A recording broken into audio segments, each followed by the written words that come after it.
We're living through an epidemic, not viral, not bacterial, not even fungal. It's the step on me epidemic. Nobody just calls someone hot anymore. They don't flirt, they don't offer dinner. They beg to have their chest caved in by someone wearing leather boots. 3 words, step on me. That's the evolution of desire. Shakespeare would roll over in his grave, probably ask to be stepped on too. I mean, it makes sense in a world that already grinds you down. You're just outsourcing the crushing. And it's not isolated. Scroll anywhere online and you'll see entire comment sections acting like feral dogs. Not complimenting, not flirting, just woof woof woof. Barking, hissing, growling. And all at women who even remotely resemble Dommy Mommy energy. Goth baristas, Marvel villains. Random strangers wearing boots, doesn't matter. Pavlov would have died of shock. Imagine a woman posting a selfie with bangs. Suddenly the timeline is Westminster dog show. Teeth bare, tongues out, drool glistening. Somewhere between Shanghai and Kalamazoo, men are practicing their growl tone like it's a language class. It's primal, it's grotesque, and somehow socially acceptable now. I see that shit all the time at anime conventions too, and that's to be expected, I guess. Then there's gooning. People talk about gooning a lot.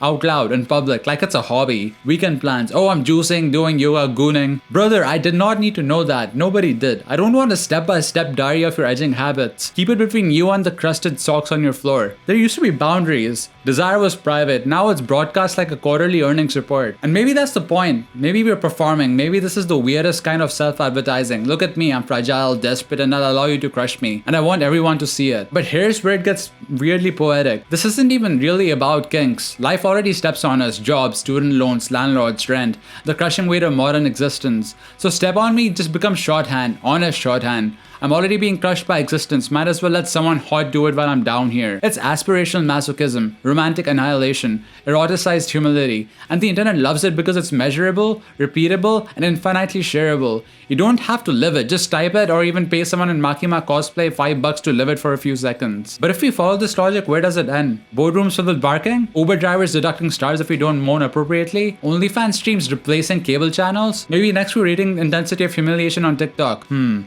out of 10. Boot print to jawline, would recommend. It's absurd, but there's a method to the madness. We live in a world that already humiliates us every day. The fantasy is just choosing a tormentor. Better Transformers era Megan Fox in stilettos than the IRS in a Honda Civic. And here's the real reflection. Why do people behave this way? Well, it's a mix of factors, but it's not shallow. Agency and surrender. People are stressed, trapped, powerless, and asking someone to step on you is the only arena where you can consent to your own annihilation. The internet gives you control over your suffering for once. Safety and distance. In real life, masochism has consequences, but online it's entirely performative. You can go full degen and nobody gets hurt, except maybe your dignity, and that distance makes people bold.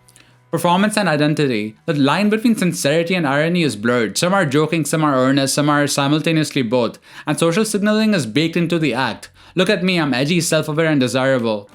Existential honesty. Deep down, a lot of people are just tired of life stepping on them for free. And they're admitting it. Their kink is honesty. I'm already crushed. I want it maybe even more if it's entertaining or aesthetically pleasing. Does it need to change? That's tricky. On one hand, this level of oversharing can be disturbing. It normalizes extreme vulnerability, makes minors stumble into sexualized content, and generally turns the internet into a weird psychodrama. But on the other hand, it's also a form of honesty. People are articulating their despair in a way that's communal and performative. Maybe the lesson isn't stop. Maybe it's let people have their absurd grotesque fantasy, but understand your limits. Consume responsibly. Know less about each other. There's wisdom in ignorance. The fewer details we collect about each other's porn habits, the more sane we remain. So what have we learned? That humans are strange. That desire is messy. That humiliation is both a kink and a metaphor for modern life. That God, if she exists, has been stepping on us for centuries anyway, and now some of us are just making it funnier, hotter, and more public. Maybe the only question left is, how much do we want to see? How much do we need to see? And at what point do we all throw up our hands and say fuck it and submit entirely